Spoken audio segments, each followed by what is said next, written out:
So in our last video we talked about what motivated us to define the sinh function and the cosh function um, using these e to the x and the e to the minus x functions.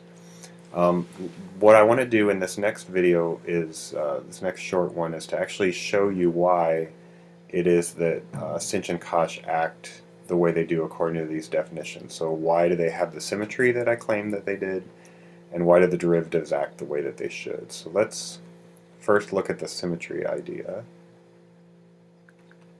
So let's talk about the symmetry of these functions.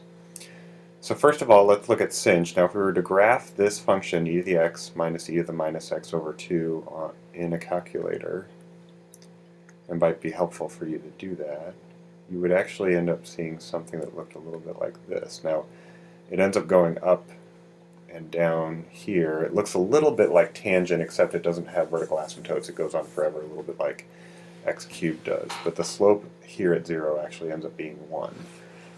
You'll notice that this has that nice rotational symmetry that we expect from odd functions. So we would guess that this function actually is odd. And to check that, let's check that algebraically by plugging in negative x and seeing what happens. So if we stick a negative x in everywhere where there's an x up here, so we get e to the minus x minus e to the minus, and then again everywhere where there's an x we're going to stick a minus x. So e to the minus x minus e to the, that negative negative ends up giving me a positive x. And if I pull out a negative,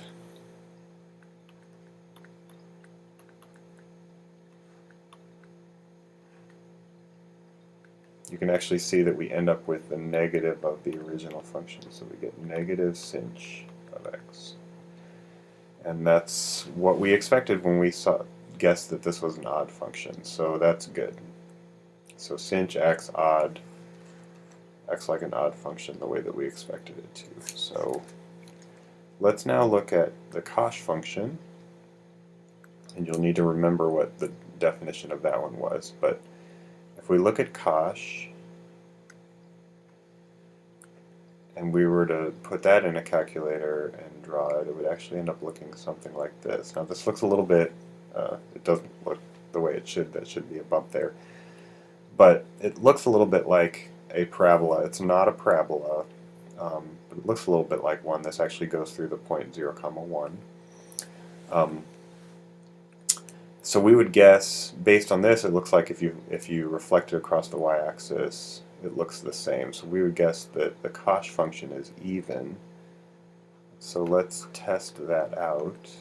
Again, I'm going to be using that definition that I had on that first page there.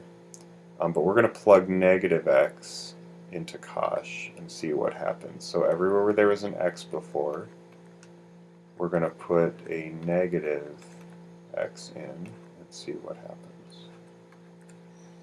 So if we do that, e to the minus x plus e to the, again we get an x here, this ends up being just the same as the cosh function that we had before. So yes, cosh ends up being even, and that's what we wanted. So that's good. So just like cosine, cosh is even, and just like sine, sinh is odd. So now let's check and see if the derivatives act the way that they do, the way that we think that they do.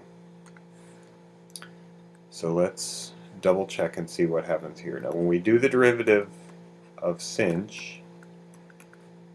we're not going to try any limits or anything. We have a nice definition for what sinh is in terms of exponential functions. And I'm actually going to write, I think the derivative will end up being easier if I write this as the alternate form that I gave you with a 1/2 out front. That way I don't, when we differentiate and that constant's in front, we can just leave it alone. So when I differentiate, the derivative of e to the x is just e to the x. And you're going to see this function we're going to differentiate a lot. So just kind of get used to the fact that e to the minus x, when I differentiate it, it's the same, but another negative pops out. So we're going to get another negative that comes out, and this should now be starting to look familiar. E to the x plus e to the minus x. That is our friend, the cosh function. So the derivative of sinh ends up being cosh. And as you can probably guess, the derivative of cosh ends up being sinh too. Let's just check that real quick here.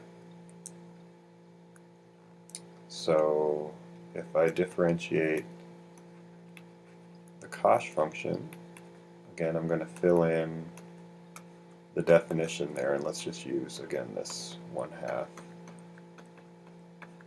form of that definition. So when I differentiate, that 1/2 just gets left alone.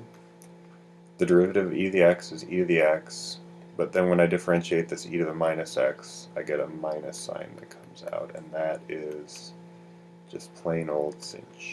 No negatives. So this one acts nicer than the sine and cosine, in that when you differentiate cosh, it's just plain old sinh. No negatives. So make sure you drill that into your head. When you differentiate cosh, you just get sinh. So we have two new derivative rules here. So the derivative of sinh is cosh, and the derivative of cosh is sinh.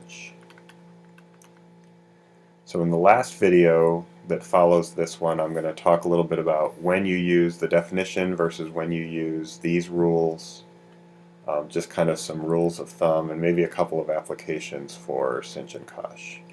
So take a look at that last video,